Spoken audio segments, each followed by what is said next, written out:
A biblical perspective on life, culture and current events. This is 2020 on Vision. Here in Australia, it's very easy for Christians to feel alienated from the political process and from our major political parties. And we all have a choice. Either we withdraw and dismiss the political space, or for some of us, maybe we need to get involved in that space and bring the light and the salt which we are. Well, my guest today is Jacob Cruz. He's a young man in Sydney who is deciding to put his hat in the ring and run in a local election for his council. And he joins me now. Jacob, welcome. Thank you for having me. Jacob, as I said in the introduction, a lot of Christians do feel alienated from modern politics and from the major parties. What are your feelings about modern day politics in Australia as a Christian? Yeah, it's obviously very difficult. You look at the media, the way it's dominated by all other parts of society, infiltrated by all other parts of society, and the likes of which nobody's ever seen before. And it's very hard to put your voice out, but I stand for personal freedom, so that's what I'm here doing. Yeah, so when did you decide to enter into the political fray? Yeah, it was a couple of years ago.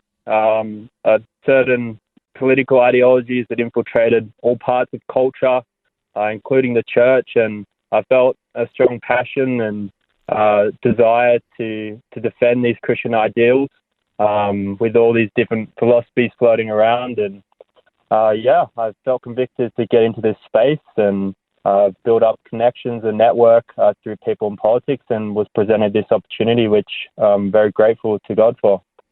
Yeah, so tell me about the opportunity. What are you going to be doing? Sure. So I've put my hand up and I've been successfully nominated in the Liberal Party in Blacktown Council.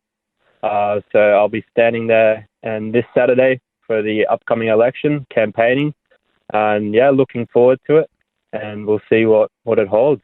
Okay, so you've been given an opportunity to run for your local council in Sydney there in Blacktown.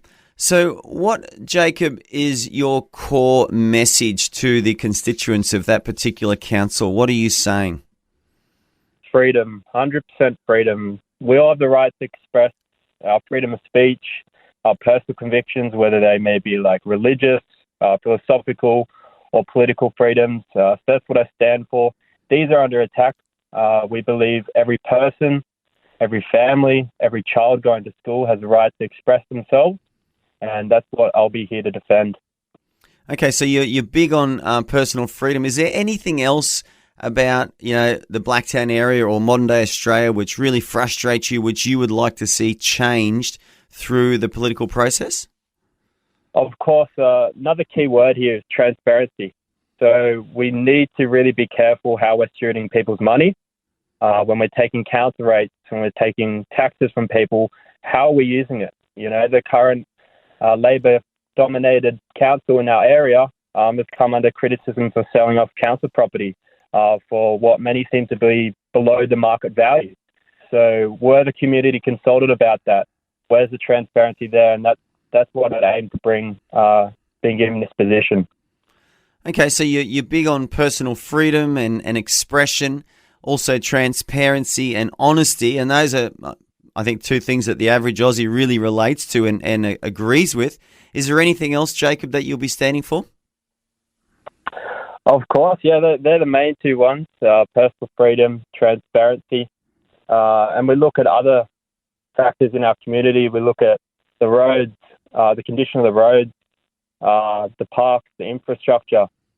We see a lot of people coming to Australia. We see a big housing crisis. How's the council accommodating for that?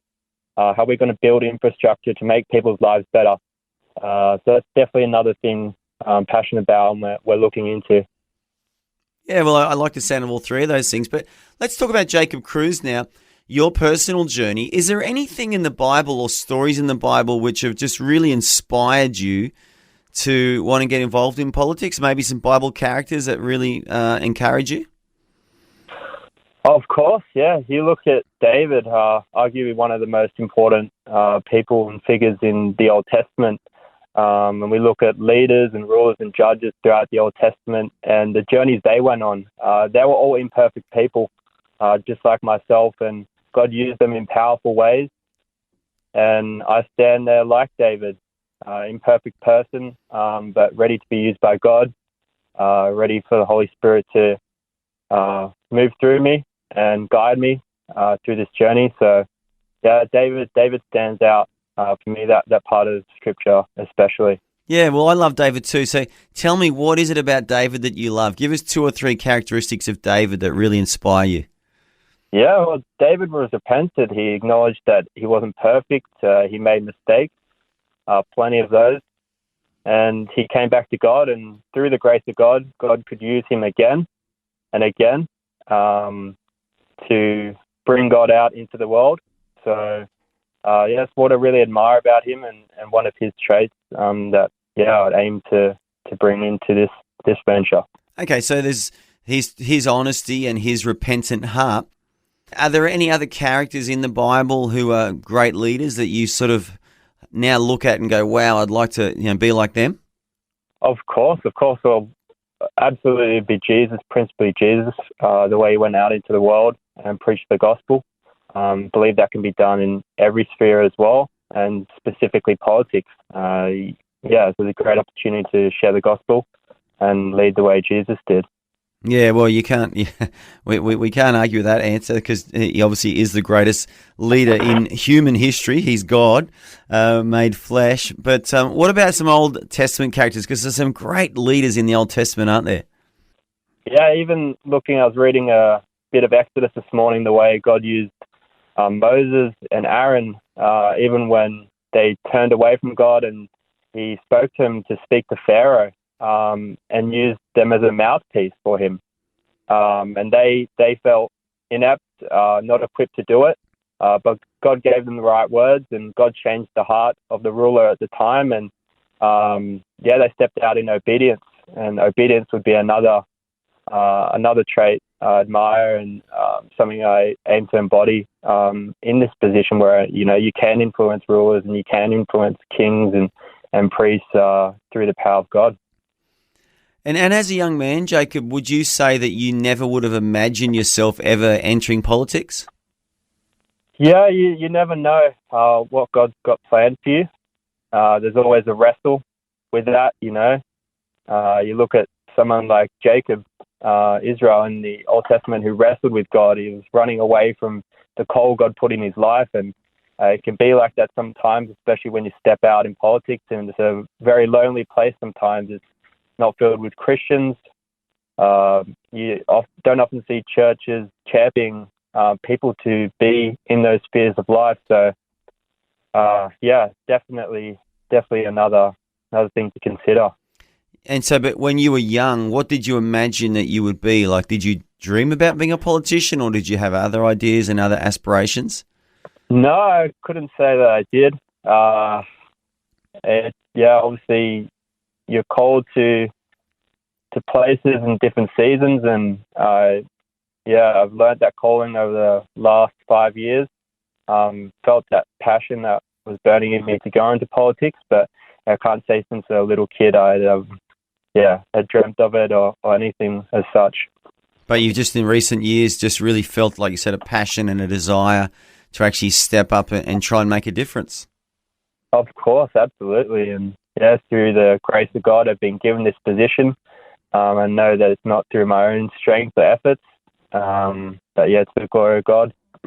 And in case anyone's listening, Jacob, who is similar to you, they kind of think, I wouldn't mind having a crack at this. Like, just tell us about the journey into where you are now. Like, what did you do? Did you join the Liberal Party and start networking? Tell us what that process is like. Yeah, well, it all goes back to when my fellow running mate was running for the federal election in our area, and my mother had approached him and basically grilled him about some pretty tough, controversial questions to test his faith. And he was resounding in his response and a strong man of conviction. And I made it my goal to meet him the next day, and then I said, this is a man I want to get behind. Started campaigning with him, built a very strong relationship, political relationship, even in business too. And this opportunity was presented to run with him, and I took it, and that's sort of how I got involved. And of course, there's a lot of things behind the scenes with networking and lobbyist groups and different things like that. But that would be where it all started, and it's definitely a big part of where I got into now. Yeah, I like that. So it started with a relationship that you initiated with a candidate in the federal election. You found out he was a strong believer. You guys have formed sounds like a really good, healthy relationship there, and now you're running together for your local council. Yeah, that's correct. So, obviously, God's sovereign, and He appoints those things, and it was meant to be, and looking forward to this, and even beyond this, working together and making a difference in politics. Well, Jacob Cruz, running for the local election in the Blacktown Council in Sydney this weekend. It's been a real pleasure to speak with you and hear a little bit of your heart. And I genuinely wish you all the best. And it's my desire, as it is of many Christians I know, that we need more Christians in politics. So we hope and pray God's will is done for you this weekend and also for that Blacktown area. And we sincerely wish you all the best this Saturday. Thank you very much. I appreciate your time. God bless. Thanks for taking time to listen to this audio on demand from Vision Christian Media. To find out more about us, go to vision.org.au.